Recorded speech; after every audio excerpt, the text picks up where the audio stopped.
MM news देख रहे हैं आप। मैं हूं आपके साथ नेहा वालिया। रुक करेंगे छत्तीसगढ़ की कुछ अहम खबरों का। सबसे पहले बात हम करेंगे उत्तर प्रदेश विधानसभा चुनाव 2022 को लेकर, जहां पर सभी दल चुनावी मोड में है। वहीं छत्तीसगढ़ की अगर बात करें तो सीएम भूपेश बघेल अयोध्या और महाराजगंज के दौरे पर रहेंगे। जनपद के फरेदा तहसील क्षेत्र में स्थित उदितपुर के अभिनव विद्या मंदिर इंटर कॉलेज में कांग्रेस पार्टी की तरफ से आयोजित किसान जनचेतना रैली को वो संबोधित भी करने वाले हैं। छत्तीसगढ़ के मुख्यमंत्री भूपेश बघेल अयोध्या में जनसभा को संबोधित करेंगे। बीकापुर के जलालपुर के पास दशरथपुर के मैदान में ये जनसभा होने वाली है।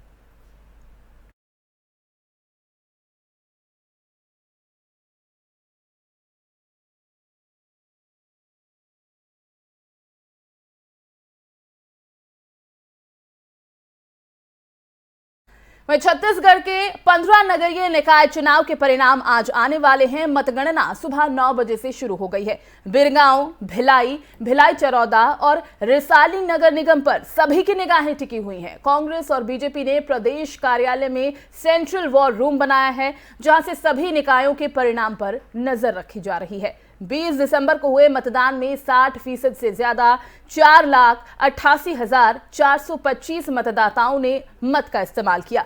महासमुंद जिले के बसना उपचुनाव में निर्दलीय शीत गुप्ता जीते। शीत गुप्ता को 205 मत मिले हैं, जबकि कांग्रेस को 61 और बीजेपी को 42 वोट ही मिल पाए हैं। वहीं आम निर्वाचन कोंटा नगर पंचायत में कांग्रेस का कब्जा हो गया है। यहां 14 सीट पर कांग्रेस को जीत हासिल हुई।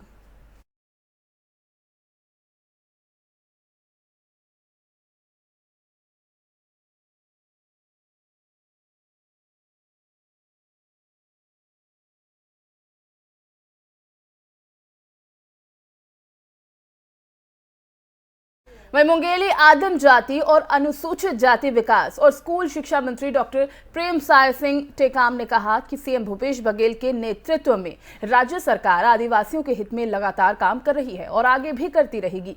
ये भी बता दें कि मंत्री डॉक्टर टेकाम मुंगेली जिले के पंडित जवाहरलाल नेहरू स्टेडियम में अमर शहीद वीर नारायण सिंह बलिदान दिवस के कार्यक्रम में पहुंचे थे, जहां पर आदिवासी समाज के लोगों को उन्होंने संबोधित किया। साथ ही सांस्कृतिक कार्यक्रम में भाग लेने वाले कलाकारों को अपने विधायक राशि से करीब 15,000 और 10,000 रुपए देने की भी उनकी तरफ से घोषणा की गई। और वहीं छत्तीसगढ़ में स्वास्थ्य विभाग ने ओमाइक्रॉन के खतरे को देखते हुए प्रदेश में कोविड-19 वॉर रूम सक्रिय कर दिया है।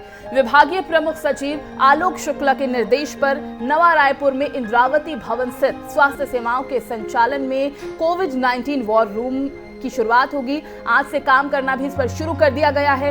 यहां से प्रदेश भर में कोरोना की स्थिति की लगातार निगरानी और समीक्षा की जाएगी। आईटीएसपी के नोडल अधिकारी डॉक्टर धर्मेंद्र गहवई को कोविड-19 वॉर रूम का प्रभारी बनाया गया। स्वास्थ्य विभाग ने देश में ओमाइक्रॉन के बढ़ते मामलों के मद्देनजर भारत सरकार के दिशा निर्देशों के मुताबिक सभी जिलों के मुख्य चिकित्सा और स्वास्थ्य अधिकारियों को जरूरी दिशा निर्देश भी दिए हैं। इसी बीच ये भी आपको बता दें कि ओमाइक्रॉन का संकट बढ़ता जा रहा है। छत्तीसगढ़ में भी कोविड-19 वॉर रूम की शुरुआत की जाएगी। और साथ ही ये भी बता दें कि इस बढ़ते संक्रमण को देखते हुए, क्योंकि भारत में डबल सेंचुरी हो चुकी है ओमाइक्रॉन के मामलों की, तो ऐसे में आज देश के प्रधानमंत्री नरेंद्र मोदी ने इसे देखते हुए समीक्षा बैठक भी बुलाई है। बढ़ते आगे बात करेंगे बिलासपुर की, जहां पर विदेश से लौटने वाले कोरोना पॉजिटिव की जीनोम सीक्वेंसिंग रिपोर्ट आने में लेट लतीफी हो रही है। अब ऐसे में शहर में ओमाइक्रॉन का खतरा बढ़ सकता है। अब तक दूसरे देशों से आने वाले 5 लाख लोग कोरोना पॉजिटिव मिल चुके हैं, जिनका जीनोम सीक्वेंसिंग सैंपल लेकर जांच के लिए भुवनेश्वर भेजा गया। अब राहत की बात यह है कि 2 लोगों की रिपोर्ट नेगेटिव आई है, जबकि 3 की रिपोर्ट आना भी बाकी है। वहीं जिले में 2 दिन के अंदर 35 लोग विदेश से आए हैं, जिन्हें स्वास्थ्य विभाग ने होम आइसोलेशन में रखा है।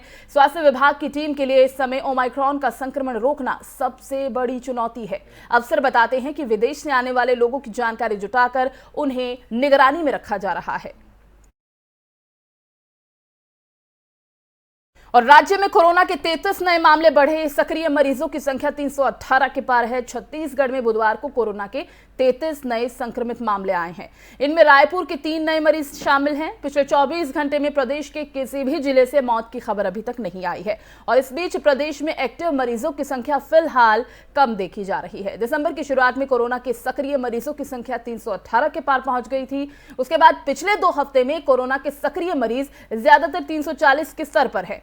प्रदेश में अभी करीब 300 एक्टिव केस हैं। दिसंबर की शुरुआत की तुलना में अब स्वस्थ हो रहे मरीजों का हर दिन का जो औसत है वो बढ़ता दिखाई दे रहा है। प्रदेश में 5 जिलों बेमेतरा, महासमुंद, जशपुर, कोंडागांव और नारायणपुर में कोरोना के एक्टिव केस अब 0 हैं।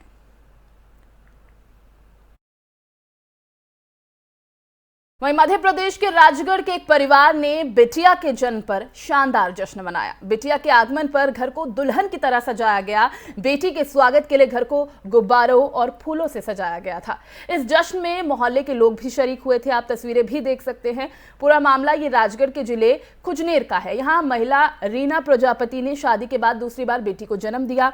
पति नगर परिषद में अस्थायी कर्मचारी हैं। दूसरी बेटी के जन्म के बाद ऐसा उत्सव मनाया गया जिसकी कल्पना लोग कर भी नहीं सकते। अब जिले में इस सेलिब्रेशन की चर्चा खूब हो रही है। जरा आप तस्वीरें देखिए, लोग भी खुश हैं, परिवार वाले भी खुश हैं और काफी धूमधाम से यहाँ पर बिटिया का जन्म होने के बाद खुशी को मनाया जा रहा है। आपको एक बार मैं फिर बता दूं कि पहले भी इनके पास बेटी थी और दूसरी बार बेटी होने के बाद अपनी खुशी का इजहार ये परिवार वाले कर रहे हैं और बेटी के जन्म के बाद की तस्वीरें देखकर, इस वीडियो को देखकर हर कोई इस परिवार की खूब सराहना कर रहा है।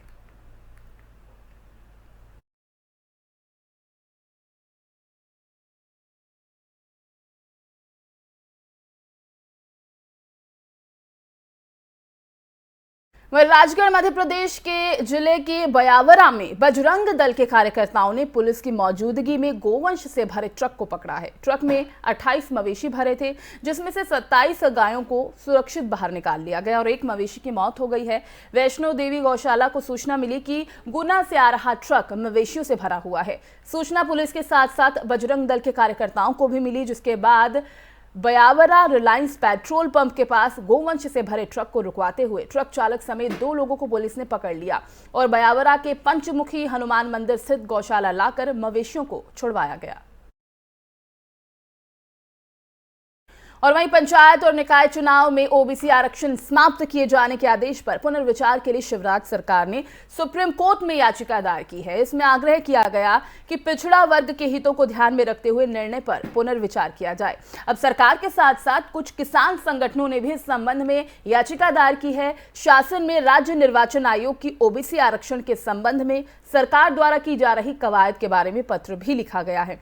वहीं राज्य निर्वाचन आयोग को पत्र लिखकर भी शासन के ओबीसी आरक्षण को लेकर जो स्थिति निर्मित हुई है उसे लेकर भी चर्चा की जाए। और मध्य प्रदेश गृह मंत्री और राज्य सरकार के प्रवक्ता नरोत्तम मिश्रा ने अमेज़न और फ्लिपकार्ट जैसे ई-कॉमर्स प्लेटफॉर्म को चेतावनी जारी की है। दरअसल जबलपुर से पिछले दिनों खबर आई थी कि पुलिस ने फ्लिपकार्ट से चाकू की ऑनलाइन बिक्री पर रोक लगाई है। अब इससे जुड़े सवाल पर नरोत्तम मिश्रा ने कहा कि हमने जबलपुर में फ्लिपकार्ट को लिखित आदेश भेजा है, कहा है कि हथियारों को अपनी स्क्रीन से हटा ले। उम्मीद है कि उन्होंने इसे हटा लिया होगा। हम अमेज़न और फ्लिपकार्ट जैसे सभी ई-कॉमर्स प्लेटफॉर्म से आग्रह करते हैं कि प्रदेश में कहीं भी नशीली दवाओं और हथियारों की बिक्री ना करें। और अब बात करेंगे मौसम की, क्योंकि पिछले कुछ दिनों से कड़ाके की ठंड का सामना कर रहे मध्य प्रदेश में अब धीरे धीरे रात का तापमान भी बढ़ने लगा है। इससे ठंड से लोगों को कुछ राहत मिलने लगी है। मौसम वैज्ञानिकों के मुताबिक अभी रात के तापमान के बढ़ने का सिलसिला यूं ही जारी रहेगा। ये भी बता दें कि उत्तर भारत के पहाड़ों पर जबरदस्त बर्फबारी के साथ बारिश भी होने की संभावना है और इस दौरान हवाओं का रुख बदलने से मध्य प्रदेश में भी मौसम का मिजाज बदलेगा। बादल छाएंगे और बारिश भी हो सकती है। मौसम साफ होते ही नए साल की शुरुआत में प्रदेश में एक बार फिर ठंड के तेवर तीखे हो सकते हैं। छत्तीसगढ़ के इस खास बुलेटिन में फिलहाल बस इतना ही। बाकी खबरों के लिए आप बने रहिए एफएम न्यूज के साथ। नमस्कार।